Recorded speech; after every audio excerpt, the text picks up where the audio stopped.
Olá, aterrorizados! Aqui é Angel Black trazendo mais histórias de terror. Antes de prosseguirmos para o vídeo, quero falar com você aí que ainda não é inscrito, que não conhece o meu trabalho, para que você considere assistir o vídeo.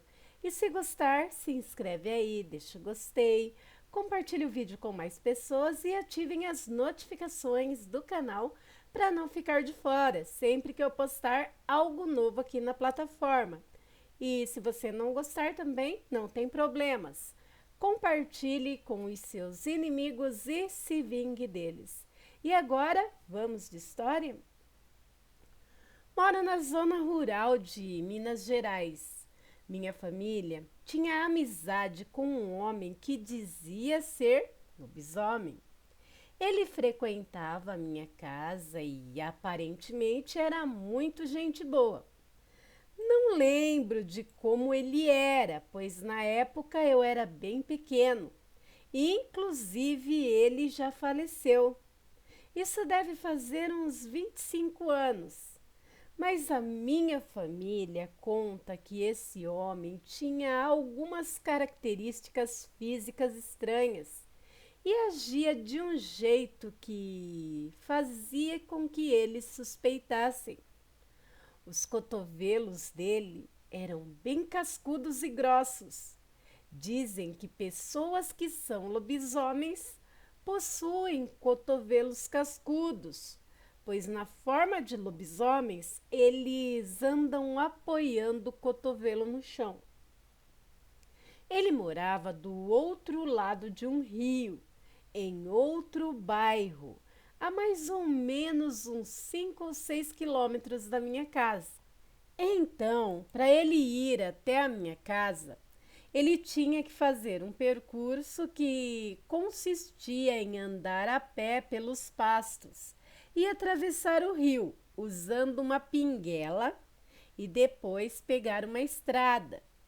Para uma pessoa comum fazer esse percurso, levaria vários minutos, mas os meus pais contam que quando ele estava em minha casa à noite e saía para ir embora, assim que ele sumia na escuridão do pasto, se passavam poucos minutos e já dava para ouvir os cães do bairro onde ele morava latirem, anunciando que ele já tinha chegado. E isso se repetiu por várias vezes, sempre durante a noite, quando ele saía para ir embora, sendo que isso é impossível para qualquer ser humano comum. Atravessar uma pinguela de noite é embaçado, né, aterrorizados? Outra coisa que fez a minha família desconfiar é que ele chegou a trabalhar na roça com os meus irmãos.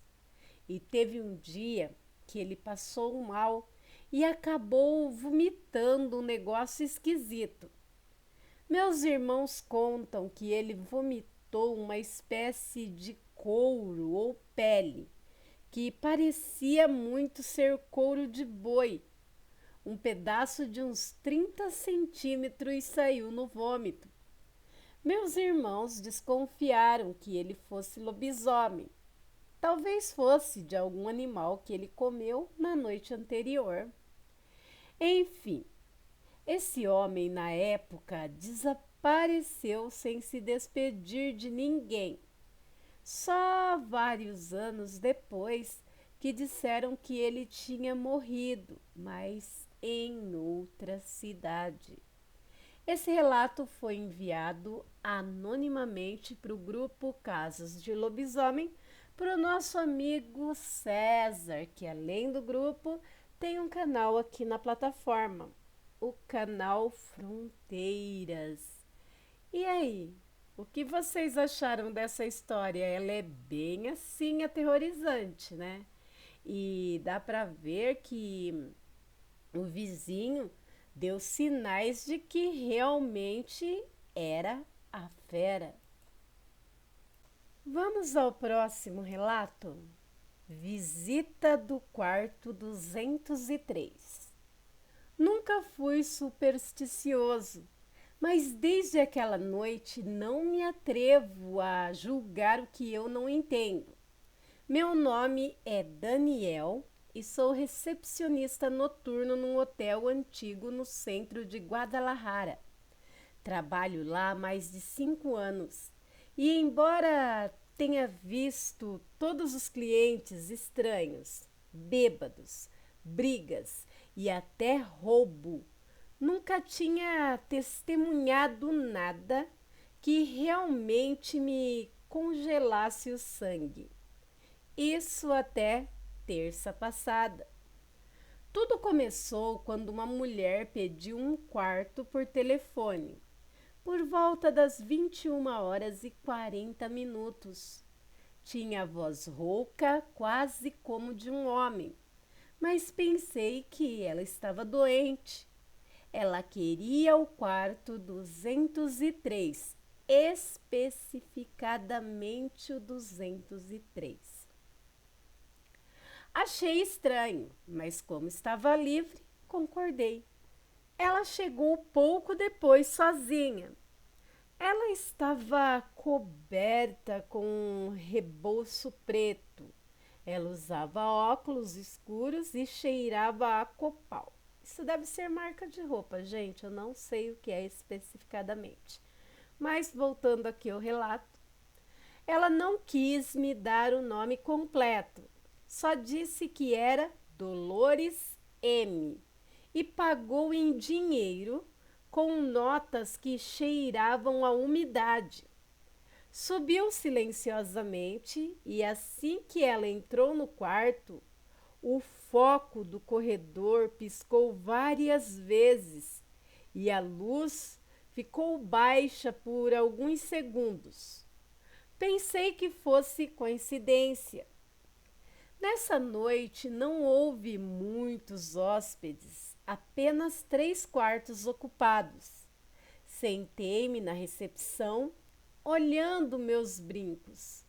Mas por volta das 2h15 da manhã, o sininho do balcão tocou sozinho. Ninguém estava lá. Fui até a entrada, depois para o corredor e estava tudo vazio. Voltei para a portaria e vi na câmera de segurança a porta do quarto 203. Vi que ela abria e fechava sozinha, como se alguém estivesse entrando e saindo. Fui verificar. Quando cheguei, senti um cheiro estranho. Bati na porta, ninguém respondeu. Logo quando eu estava prestes a abrir com a chave mestra, ouvi uma voz que vinha lá de dentro. Não abra! Já não é hora de receber visitas. Voltei para a recepção sem dizer nada. Passaram-se 30 minutos. O hóspede do quarto 207 desceu assustado. Ele disse que ouvia uma mulher chorar no quarto 203, mas que então o choro mudou para o choro de um homem e depois para algo que ele descreveu como um porco morrendo. Voltei a subir acompanhado daquele hóspede.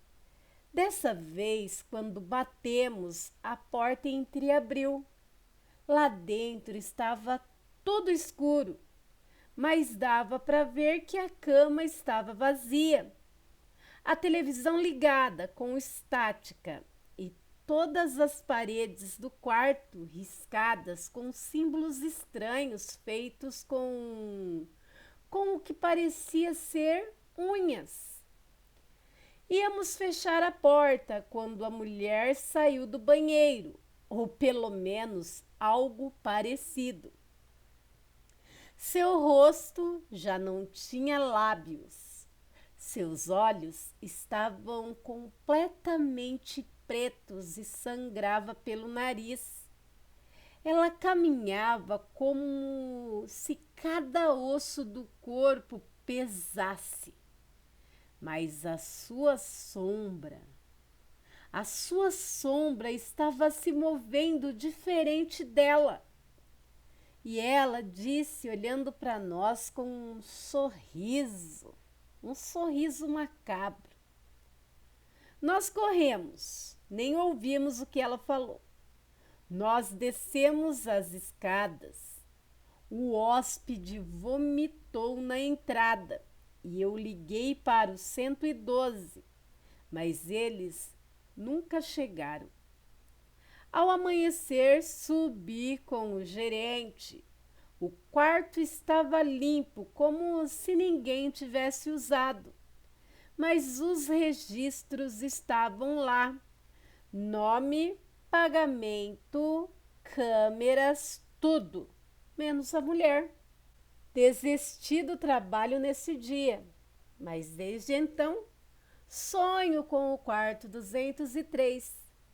Nos meus sonhos, alguém me chama de dentro do quarto. Eu sei que se eu voltar para aquele hotel, eu não saio da mesma maneira, ou talvez nunca mais saia. Por Thaís Smith, todos os direitos reservados. Gente do céu, que situação! Uma curiosidade, aterrorizados. Vocês voltariam a trabalhar no hotel? Bem, eu não. Vamos para o próximo relato de hoje? História enviada por Lobo. Os avós dizem que havia uma mulher na cidade que, após um trágico acidente, perdeu os pais. A partir desse momento, ela mergulhou na loucura. Ela era filha única e a dor a consumia. Os vizinhos falavam entre sussurros, como sempre, que ao passar pela casa onde ela viveu com os pais, dava para ouvir a voz deles. Diziam que ela falava com os pais, embora estes já não estivessem mais lá. Ela era vista vagueando pela cidade, vestida com roupas sujas, cabelos emaranhados, colhendo flores murchas do chão. Sempre parecia falar sozinha, respondendo a ordens invisíveis. Era vai colher flores, repetia vezes sem conta, como se os ecos de sua infância a guiassem. Mesmo que os vizinhos tentassem ajudá-la, oferecendo comida e roupas, ela nunca as usava. As flores e o retrato de seus pais pendurado no peito eram o seu único tesouro. Com o tempo, o Dia dos Mortos se aproximava e a sua ausência começou a preocupar a todos. E então decidiram procurá-la. Quando chegaram em casa, o que encontraram deixou os mesmos paralisados. Uma mulher de costas, bem tratada, estava limpando. Com nervosismo, eles se aproximaram. Sabe alguma coisa da jovem que morava aqui? Perguntaram-lhe. Quando ela se virou, eles viram que era ela que tinha perdido os pais há um ano. Os vizinhos não podiam acreditar. Como você está assim? Perguntaram-lhe. Quero que meus pais vejam a casa limpa quando vierem amanhã, disse ela, com um sorriso perturbador que rolou no ar. Ainda me lembrava que sempre que eles vinham, encontravam tudo sujo. Então ela se empenhou em deixar tudo impecável. Os vizinhos, meio que perturbados, decidiram conversar com ela. Perguntaram a ela se ela já tinha colocado a sua oferenda, né? Mas ela baixou o olhar e admitiu que ainda não tinha conseguido, que só podia oferecer um copo de água e algumas flores. Então os vizinhos disseram-lhe que a ajudariam. Alguns resolveram ajudá-las a montar um arco de flores e outros fazer outras coisas, né? À medida em que a tarde avançava, a oferenda aos pais dela estava pronta. E antes deles irem embora, eles insistiram para que ela não ficasse sozinha, pois seria a primeira vez em que ela estaria em casa sem os pais. Mas ela, com uma confiança perturbadora, disse-lhes que não se preocupassem, que ela ficaria bem. Ao anoitecer, alguns vizinhos decidiram ficar por lá e vigiá-la, escondendo-se para observar. Lá do esconderijo onde eles estavam, eles viram a jovem mover-se inquieta, limpando-se e se arrumando, até que de repente ela desapareceu de vista. A inquietação tomou conta dos que estavam ali, vigiando. Era quase meia-noite quando um forte vento bateu e ecoou na porta. A jovem saiu correndo para abrir e os vizinhos que estavam ali, olhando, viram que ela estava sentada à mesa com uma bandeja de comida. Ela começou a falar com alguém. Papai, mamãe, comam. Eu fiz a comida. Ela dizia rindo, mas não havia mais ninguém lá. O medo instalou-se neles. Eles decidiram então a fugir daquela casa. Ao amanhecer, armados de coragem, voltaram. E ao entrar, encontraram a comida ainda quente na mesa e 3 xícaras de chá cheias. Sentindo-se cada vez mais inquietos, eles foram até o quarto e ali a encontraram deitada na cama, com um sorriso nos lábios, mas não estava mais entre nós. Ela havia falecido. Ali, naquele momento, aterrorizados, eles perceberam que os pais da moça tinham vindo buscá-la. E ali não haveria mais solidão nem sofrimento. A jovem finalmente tinha encontrado a paz que tanto desejava. E o povo nunca mais esqueceria essa trágica história. Elixir del Miedo. Gente, que história, não? A dor da perda geralmente destrói a pessoa. Eu mesma conheci uma pessoa, fui muito amiga dela. Não vou citar nomes aqui, que é difícil, né? Mas ela abdicou a sua vida, não namorou, ficou para cuidar dos pais. O pai teve câncer e ela cuidou do pai até o final. Assim que enterrou o pai, descobriu-se que a mãe também estava com câncer. E ela dedicou a vida a cuidar da mãe também. Quando a mãe veio a falecer e a enterraram ao lado do pai, essa moça, já com seus 40 anos, entrou num desespero tão grande, tão grande, tão grande. Ela não dormia, ela andava desesperada. ficava vagando, ia para o cemitério, poderia ser dia, poderia ser noite, e ela lá estava.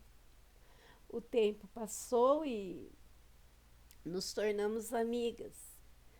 E um dia ela me confidenciou que, em desespero, ela tentou desenterrar o pai e a mãe para levar de volta para casa, porque ela não aceitava que os pais tinham falecido.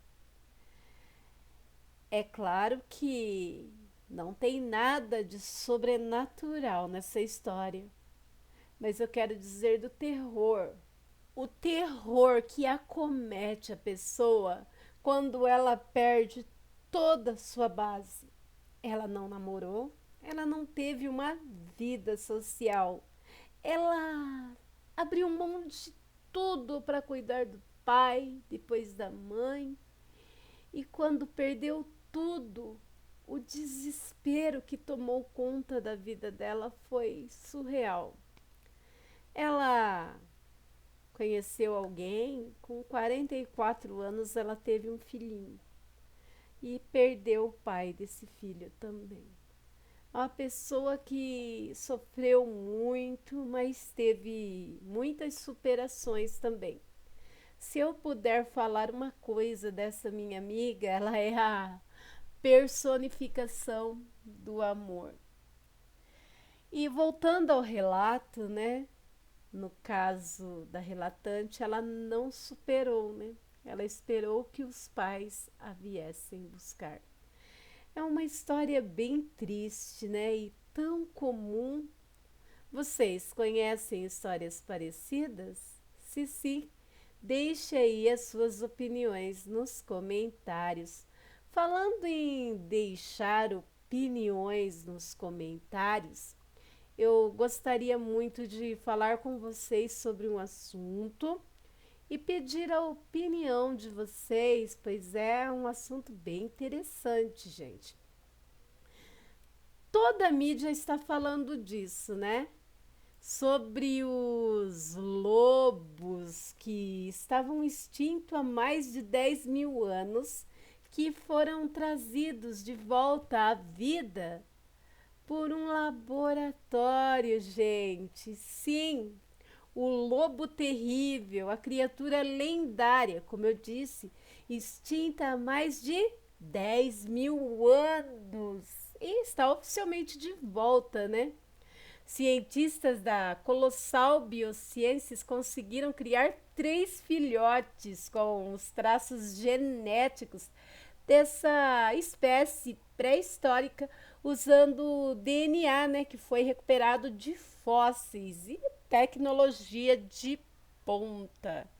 E eu pergunto para vocês, essa conquista vai abrir portas, né, para um novo capítulo da ciência, que agora é capaz de trazer à vida animais que nós só conhecemos por registros arqueológicos. É um verdadeiro marco, né, da história da biotecnologia. E vocês, o que acham? Aonde vamos parar? Eu tenho até medo, hein? Já pensou se traz de volta alguma criatura realmente perigosa para o ecossistema? Espero que não, né? Espero que só tragam o que venha equilibrar. Mas é bem interessante, não é? Eu fiquei aqui pensativa, gente. E é um assunto interessante para debatermos em uma live, né? Deixe aí nos comentários se vocês querem uma live para a gente falar sobre isso. Aí eu estarei me preparando e quem sabe domingo dá para a gente falar sobre isso. Há créditos da reportagem Wired. Créditos Wired. E é isso aí. Você ficou até o final do vídeo? Gostou? Se gostou, se inscreve aí. Vai ser uma honra ter você aqui comigo. Ah, se você tem um conto, uma história, uma experiência com o sobrenatural e julgue que mereça ser compartilhada, envie aí para o e-mail do canal que está na descrição do vídeo. E eu ficarei, ó, muito feliz em narrar para todos que por aqui passarem. Peço a todos que não saiam do vídeo sem dar aquele likezão maneiro, sem compartilhar o vídeo e ativar as notificações do canal para não ficar de fora, né? Sempre que eu postar algo novo aqui na plataforma. E deixem aí seus comentários, eles são muito importantes. E mais importante ainda é que vocês voltem. Voltem sempre. Eu estarei aqui, ó, esperando vocês com histórias de arrepiar. Bem, meus amigos, por hoje é só. Agradeço a todos que me ajudam de alguma maneira, desde a criação até a divulgação do meu trabalho. E agradeço cada um de vocês por estarem sempre aqui comigo. Obrigado pela presença, pela permanência e pela paciência. Fiquem com Deus e até a próxima.